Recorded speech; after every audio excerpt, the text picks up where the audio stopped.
मनुष्य के मूल संस्कार। एक परिवार में 3 भाई और 1 बहन थी।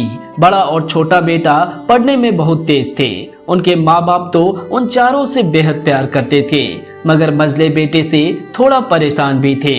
बड़ा बेटा पढ़ लिख कर डॉक्टर बन गया, छोटा भी पढ़ लिख कर इंजीनियर बन गया, मगर मझला बिल्कुल अनपढ़ बनकर ही रह गया।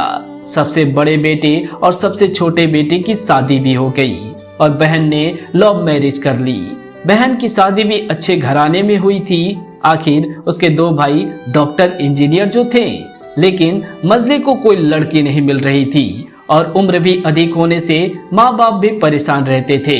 बहन जब भी मायके आती तो सबसे पहले छोटे भाई और बड़े भाई से मिलती, मगर मजले से कम ही मिलती थी, क्योंकि वो ना तो कुछ दे सकता था और ना ही वो जल्दी घर पे मिलता था। वैसे वो दिहाड़ी मजदूरी करता था, पढ़ नहीं सका तो अच्छी नौकरी कौन देता। और एक दिन मजले की शादी करे बिना पिताजी गुजर गए। माँ ने सोचा बच्चों में कहीं अब बंटवारे की बात ना निकले, इसलिए जल्दी में पासी के गांव से एक सीधी सादी लड़की से मजले की शादी करवा दी। शादी होते ही ना जाने क्या हुआ कि मजला बड़े लगन से काम करने लगा। दोस्तों ने कहा, ए चंदू, आज शाम को अड्डे पे आ जाना। चंदू जवाब देता है, नहीं, अब कभी अड्डे पर नहीं जाऊंगा। दोस्त पूछते हैं, अरे तू शादी के बाद तो जैसे बीवी का गुलाम ही हो गया।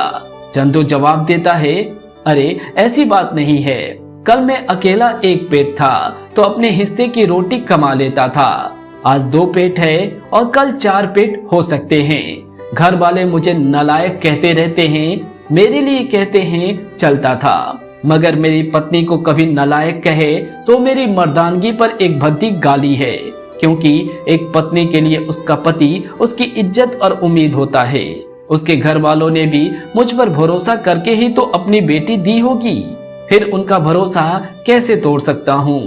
दोस्तों, कॉलेज में केवल डिग्री मिलती है, लेकिन ऐसे संस्कार तो माँ बाप से ही मिलते हैं जो मझले बेटे में थे। इधर घर पर बड़ा और छोटा भाई और उनकी पत्नी मिलकर आपस में फैसला करते हैं कि जायदाद का बंटवारा हो जाए, क्योंकि हम दोनों लाखों कमाते हैं मगर मझला ना के बराबर कमाता है। लेकिन माँ मन ही मन मझले बेटे से बहुत प्यार करती थी और उसकी बहुत देखभाल भी करती थी, इसलिए वो बंटवारा नहीं चाहती थी। उसने बंटवारे के लिए दोनों बेटों को मना भी किया, लेकिन माँ के लाख मना करने पर भी बंटवारे की तारीख तय होती है। बहन भी आ जाती है, मगर चंदू है कि काम पे जाने के लिए बाहर आता है। उसके दोनों भाई उसको पकड़कर भीतर लाकर बोलते हैं कि आज तो रुकना ही पड़ेगा, आज बंटवारा कर ही लेते हैं। और वकील भी कहता है सबको साइन करना पड़ता है। चंदू जवाब देता है, ठीक है, तुम लोग बंटवारा करो, मेरे हिस्से में जो समझ पड़े दे देना, मैं शाम को आकर अपना बड़ा सा अंगूठा चिपका दूंगा पेपर पर। बहन जवाब देती है, अरे बेवकूफ, तू गवार का गवार ही रहेगा, तेरी किस्मत अच्छी है कि तुम्हें इतने अच्छे भाई मिले हैं। माँ जवाब देती है, अरे चंदू, आज रुक जा, बंटवारे में कुल 20 बीघा जमीन में दोनों भाई 10-10 बीघा जमीन रख लेते हैं और चंदू को पुश्तैनी पुराना घर छोड़ देते हैं। तभी चंदू जोर से चिल्लाता है, अरे फिर हमारी छुटकी का हिस्सा कौन सा है। दोनों भाई हंसकर बोलते हैं, अरे मूर्ख, बंटवारा भाइयों में होता है और बहनों के हिस्से में सिर्फ उसका मायका ही होता है। चंदू, ओह, शायद पढ़ा लिखा ना होना भी मूर्खता ही है। ठीक है, आप दोनों ऐसा करो, मेरे हिस्से की वसीयत मेरी बहन छुटकी के नाम कर दो। दोनों भाई चकित होकर बोलते हैं, और तू? चंदू माँ की ओर देखकर मुस्कुराकर बोलता है, मेरे हिस्से में माँ है ना। फिर अपनी पत्नी की ओर देखकर बोलता है मुस्कुराते हुए, सुनो, क्या मैंने गलत कहा? नहीं जी, अपनी सास से लिपट कर कहती है, इससे बड़ी दौलत क्या होगी मेरे लिए कि मुझे माँ जैसी सासू मिले। बस यही शब्द थे जो बंटवारे को सन्नाटे में बदल गए।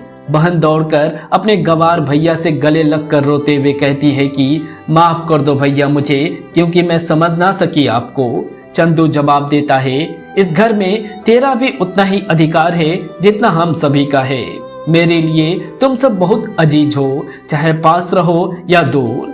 माँ का चुनाव इसलिए किया ताकि तुम सब हमेशा मुझे याद आओ, क्योंकि ये वही कोख है जहां हमने बारी बारी से 9-9 महीने गुजारे हैं। माँ के साथ साथ तुम्हारी यादों को भी मैं रख रहा हूँ। दोनों भाई दौड़कर मजले से गले मिलकर रोते रोते कहते हैं, आज तो तू सचमुच बाबूजी लग रहा है। सबकी आंखों में आंसू बह रहे थे। सबने बंटवारे का फैसला त्याग दिया और सब एक साथ ही रहने लगे। तो आज की ये कहानी आपको कैसी लगी? अगर आपको ये कहानी पसंद आई हो तो इस वीडियो को लाइक शेयर कमेंट जरूर कर देना और इस वीडियो को ज्यादा से ज्यादा शेयर जरूर कर देना। Thanks for watching my videos.